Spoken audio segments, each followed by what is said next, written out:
Success అయినాయి. So different నాకు తెలిసినంత వరకు జరగచ్చు. లేదు ఇంకా బాగా క్లిష్ట పరిస్థితి వస్తే 3-4 ఇండిపెండెంట్స్ అవసరం పడే అవకాశం రాదు. ఒకవేళ వస్తే మాత్రం అది ఎన్డీఏ తీసుకొని ప్రభుత్వం ఏర్పాటు చేసే అవకాశం ఉంటుంది. ఇది ప్రేమ్ గాంధీ గారు, ఒక పాజిటివ్ సైన్ సర్వే సంస్థ నుండి బీజేపీనే గెలవబోతుంది జార్ఖండ్లో, చాలా వరకు ఛాన్స్ ఉంది అంటున్నారు. అది ఒక సంతోషమైన విషయమే.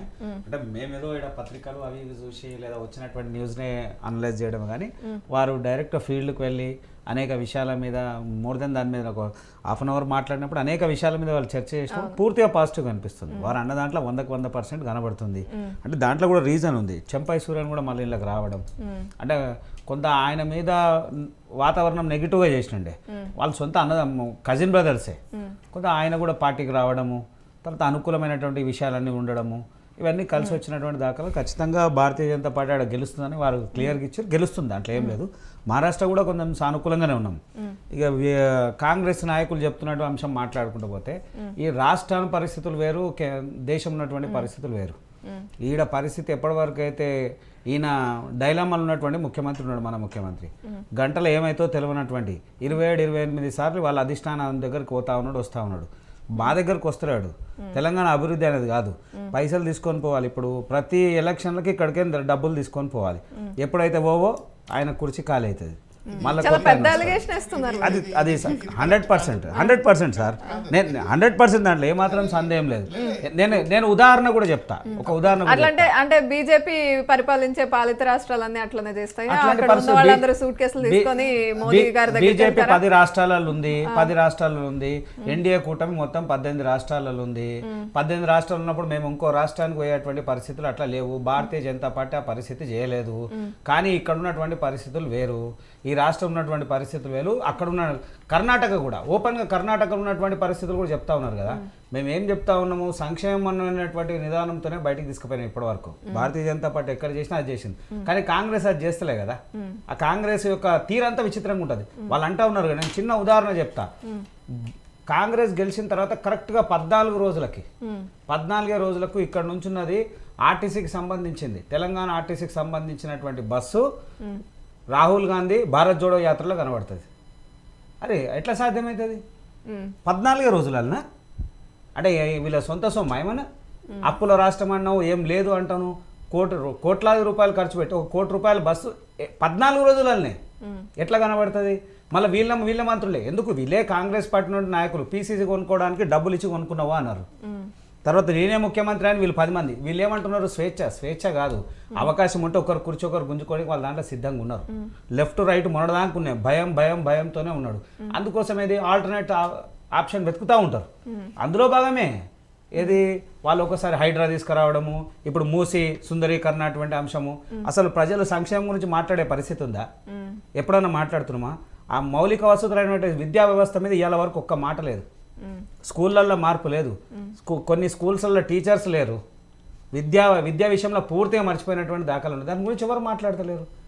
మంత్రి ఇది మున్సిపల్ శాఖ ఆయన చేతి కింద పెట్టుకున్నాడు, దాని మీద కూడా ఏం మాట్లాడారు. ప్రతిపక్షాలు ఉన్నాయి కదా, మీరు పోరాడొచ్చు కదా. ప్రతిపక్షాలు చెప్తా ఉన్నాయి కదా, ప్రతిపక్షాల్లో కూడా 2 డైనమాలు ఉంటుంది. బీఆర్ఎస్ కాంగ్రెస్ 2. నువ్వు అను నేను గిల్లుతాను, నువ్వు గిల్లు నేను ఏడుస్తాను. ఆయన మాట్లాడితే ఈయన చెప్పకముందే ఆయన అంటాడు నేను భారతీయ జనతా పార్టీ నిర్మోహమాటంగా ఎప్పుడైతే సమస్య వచ్చింది సమస్య మీద మాట్లాడినాము, సమస్య మీద ఇచ్చేసినాము.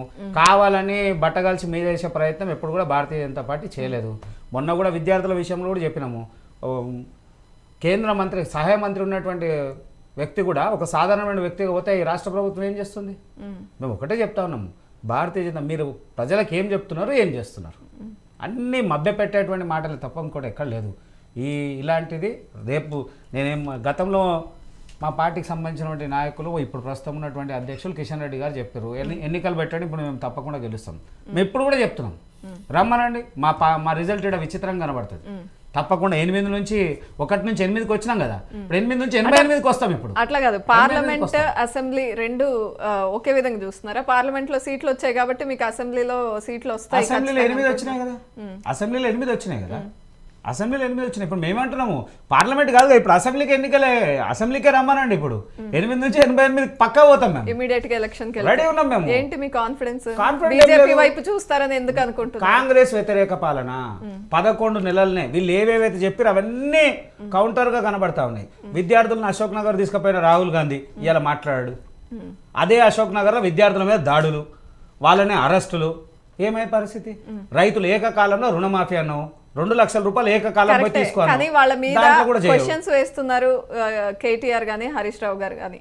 కానీ బీజేపీ నుండి ఎవరు క్వశ్చన్ చేయట్లేదు కదా కాంగ్రెస్ ని. ఎందుకు అన్ని సందర్భాల్లో క్వశ్చన్ వాళ్ళు చేస్తున్నాము, చేసినంత ప్రశ్నిస్తా ఉన్నాము, పోరాడట్లేదు. మాట్లాడుతా ఉన్నాము. అనేక సందర్భాలు రైతుల సంక్షేమంలో ఇలా మూసీ మీద మొట్టమొదటి స్పందించిందే బీజేపీ. ఫస్ట్ అంటే అది స్పందించిన ఈటెల మూసీ మీద. రాజేందర్ కాన్స్టిట్యున్సీలో ఉంది కాబట్టి మాట్లాడారు. ఈటెల రాజేందర్ స్వయంగా కాదు, చెప్పారు. ఈటెల రాజేందర్ కాదు, ఈటెల రాజేందర్ కాదు. గాంధీ గారు నేను ఒకటే అడుగుతా, స్ట్రేట్ క్వశ్చన్. మూసి సుందరీకరణ చేయాలి, గత 10 ఏళ్ళల్లో విధ్వంసం అయింది. దాంట్లో కిషన్ రెడ్డి ధర్నా చేయడం అనేది అది మీనింగ్లెస్. నువ్వు సెంట్రల్ గవర్నమెంట్ నుంచి ఫండ్స్ ఇచ్చి దాన్ని మొబిలైజ్ చేసి అర్బన్ డెవలప్మెంట్ అనే దాని మీద పాత్ర వహించాలి. కానీ వాళ్ళకి నేను సపోర్ట్ చేస్తున్నా, లోకల్ పాలిటిక్స్ ఆడాల్సిన అవసరం లేదు కదా ఒక సెంట్రల్ మినిస్టర్ నుండి. ఆ నియోజకవర్గంలో ఉన్నటువంటి బాధితుల పక్షాన మాట్లాడింది అది తప్పు. తప్ప ఒక ఏం అంశం కూడా మాట్లాడాలి? మాట్లాడారు. వాళ్ళకి alternate సార్, చూస్తామని ఒక- సీఎం తో లేదు, మాట్లాడాలి. ఒక అంశం మాట్లాడారు. ఏమని మాట్లాడారు? మధు గారు అయితే అభివృద్ధి అదంతా పోనీ కానండి, అంటే మన రాష్ట్రం గురించి నేను ఎప్పుడు కామెంట్ చేయలేదు. బీజేపీ విషయంలో ఎప్పుడు బీజేపీ స్టేట్ బీజేపీ పర్ఫార్మెన్స్ అనేది లేదండి. ఎప్పుడు మోడీ గారి మీద డిపెండ్ అవడమే జరుగుతుంది. 2, 4, 6, 8 అన్ని ర్యాంకులు ఉంటాయి. నేను ఇప్పుడు అదే క్వశ్చన్ చేస్తున్నా. అయితే ప్రతిపక్షంలో ఉన్నారు కదా, పోరాడొచ్చు వీరు కదా. ఒప్పుకున్న ఒప్పుకోపోయినా వాస్తవం మన అది. రికార్డింగ్ డేటా ప్రకారము తెలంగాణ రాష్ట్రంలో బీజేపీ ఎదుగుదల కోసం వాళ్ళు చేసిన ప్రయత్నాలు ఏమీ లేవు. First point. సెకండ్, మొన్నటిసారి కూడా మోడీ గారి భారతదేశంలో అత్యధికంగా చరిష్మా మోడీ గారిది పనిచేసింది ఏంటి అంటే ఒక తెలంగాణలోనే. మీరు అబ్జర్వ్ చేయండి, 8 సీట్లు 8 ఎమ్మెల్యేల సీట్లకు 8 సీట్లు వచ్చినాయి. Correct. 0 ఎమ్మెల్యేస్ ఉన్న దగ్గర కూడా ఎమ్మెల్యేలు ఓడిపోయిన వాళ్ళు కూడా ఎంపీకి గెలిచిన సందర్భాలు ఉన్నాయి. ఇప్పటికీ మీరు చూడండి, అసెంబ్లీ ఎలక్షన్స్ లో బీజేపీకి వచ్చిన పర్సంటేజ్ 10 నుంచి 11%. అంటే మనము ఎప్పుడు మన ప్రోగ్రెస్ చూపెట్టుకోవట్లేదు. మనం అవతలోడు ఎప్పుడు తప్పు చేస్తాడా వాడిని తప్పు చెప్పేసి మనం ఎదుగుదామని చూస్తున్నాం. దట్ అన్ని రాజకీయ పార్టీలు ఆ విధంగానే ఉన్నాయి. మనం ఏం చేస్తున్నాం, మనం ఏ రకంగా మన కింది స్థాయిలో క్యాడర్ని ఎట్లా మొబిలైజ్ చేసుకుంటున్నాం. ఇలా కిషన్ రెడ్డి గారికి జమ్మూ కాశ్మీర్ ఇన్ఛార్జ్ ఇచ్చినారు, స్టేట్ ప్రెసిడెంట్ ఇచ్చినారు, ఆయన ఒక మంత్రి. ఎన్ని పదవులు? 3 పదవులు. కరెక్ట్. ఇవాటి వరకు కూడా బీజేపీ ప్రెసిడెంట్ని మీరు ఇంకా అలొకేట్ చేసుకోలే పూర్తి స్థాయిలో. ఆయన ఓవర్లోడెడ్ అయిపోయినాడు అక్కడ. ఒకరు ఇస్తా అంటే ఒకరు ఇయ్యని అంటారు. ఇప్పుడు మనం పక్కా అంటే నేను ఇప్పుడు ఒక పార్టీకి సంబంధించిన వాడిని కాదు, కాకపోతే రాజు గారు ఎస్పెషల్గా చెప్తున్నారు కాబట్టి నేను మాట్లాడుతున్నా. అసలు మీ అడ్మినిస్ట్రేషన్ ఏంటంటే మోడీ గారి ఇవాళ మోడీ 4.0 అయిపోతుంది, ఎప్పుడు మోడీ 5.0 6.0 మీద డిపెండ్ అవుతారా? అంటే మీ ప్రతిభ ఎక్కడ ఉంది? ఇప్పుడు రాజశేఖర రెడ్డి గారు బొమ్మ పెట్టుకొని గెలిచినాము, రాహుల్ గాంధీ మన రేవంత్ రెడ్డి గారు ఇలా యాంటీ ఎంగేజ్మెంట్స్ ఉన్నా లేకపోయినా పాదయాత్ర చేసి ఎంతో కొంత ప్రభుత్వం తీసుకొచ్చి తోడ్పడ్డారు. మీరేది అని అడుగుతున్నా, వాట్ ఈస్ ద క్వశ్చన్? ఇది మొన్న ధర్మపురి అరవింద్ గారు క్లియర్ గా చెప్పినాడు.